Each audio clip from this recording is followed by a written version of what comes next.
د پخوا زمانې قصه ده. په یو کلي کې یو دوه وروڼه اوسېدل. د کشر ورور نوم عدنانو او د مشر ورور نوم نعمانو. په دې کلي کې یو چودري هم اوسېده. دوی دواړو به د هغې چودري په ځمکه کې کار کوو. هغه به دوی له لږې شان پیسې ورکولې او دوی دواړو به په هغې باندې ژوند تېروو. نعمان او د هغه ښځه ښه وو چې څه به ورته میلاوېدل په هغې به یې د الله شکر ادا کوو.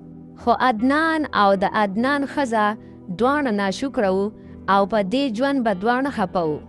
یې سړیه، زه خو د دې دالونو نه تنګه شوم. هر وخت دالونه وي. یاره ښځې ما له خپله هم خوند نه راکوي، خو څه وکړم، زه خپله هم ډېر خفه یم. بس زه نوره نه پوهېږم. ما له به سبا چرګ راولي، زه به چرګ خورم. نور زما د دې دارو نه زړه سکا شو. کله دال وي او کله سبزي.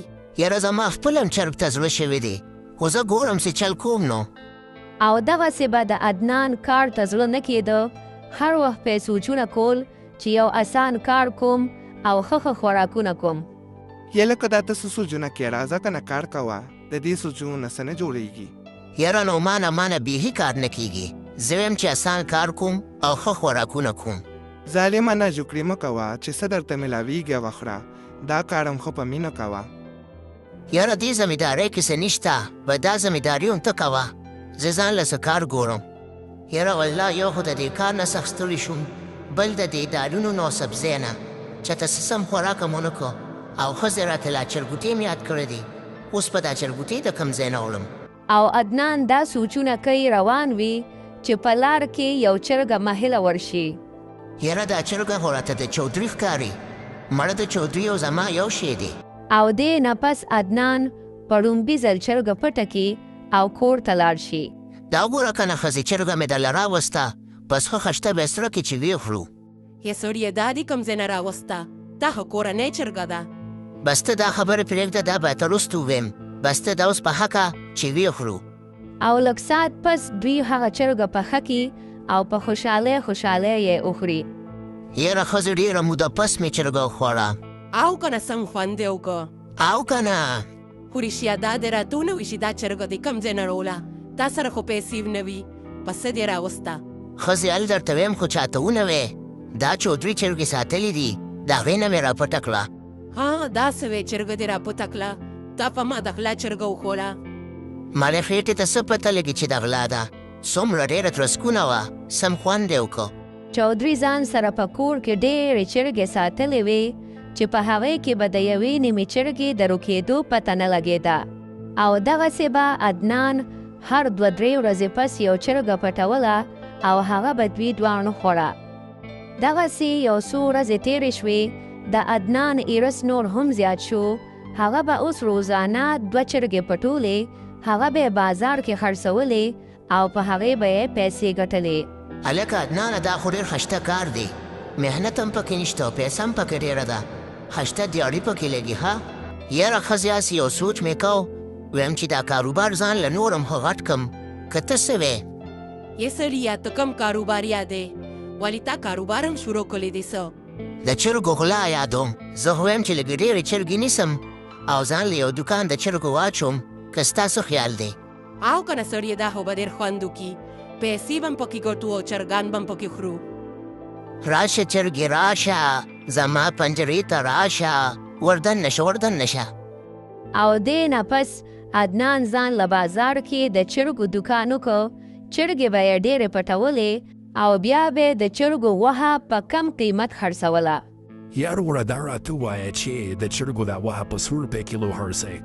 وروره د چرګ غوښه بازار کې په 1000 روپۍ کیلو ده او زه به یې په 1500 درکوم. دا څه وی په 1500 روپۍ؟ دا خو ډېر ارزانه ده وروره دا ولې؟ یاره وروره دا زما د خپل کور چرګې دي. کور کې مې ښه غټ فارم جوړ کړی دی او ښه ډېرې چرګې دي راسره، ځکه یې په کم قیمت خرڅوم. یې سړیه ستا د ورور سره خو پیسې هم نه وي، ته دا دونه خشته دوکان پسې باندې وکړه. یاره ښځې دې ته خو زه هم حیران یم چې دا دومره چرګان دي د کوم ځای نه راولي. او دغسې ورځې تېرېدې، خو اوس په کلي کې خلک ډېر پریشانه شو. یاره چودري صاحب مونږ ډېر پریشانه یو. زموږ نه چرګې پټېږي، پته نه لګي چې څوک پټوي. دا داسې وې زما چرګې مرورو کمیږي. ما هغوی که دا به چېرته څوک شو بیا به یې خوري. بس تاسو چې چلو کې دا کس ماله پیدا کې نور ته تاسو بیرغمه شي دله به زه دای سزا ورکم چې یاد به ساتي. او دې نه پس یو کس پټ په اونه کې کینی او جال د ځان سره ونیسي. او لږ ساعت پس چې عدنان د چرګو پټولو دپاره راشي نو هغه کس په جال له وغورځوي او عدنان په جال کې گیر کی. او د هغې نه پس دوی عدنان چودري له راولي. چودري صاحب دا دی اول په موقع باندې م ګیر کو. عدنان او دا چرګې ته پټې ها داسې وکړې چې دې بوځې هغه چرګو کمرې ته هلته د چرګو سره بند کړې د 3 ورځو دپاره او خوراک به هم ورله نه ورکوئ. او دې نه پس دوی عدنان د چرګو سره په کمره کې بند کړي. او دغسې ټوله ورځ تېره شي چې عدنان کور ته رانشي نو د عدنان ښځه ډېره پریشانه شي. رورا و عدنان سهار تللی دی. ډېر ناوخته شو څه پورې کور ته رانوي. ما سره ډېر غم دی چې څه شو.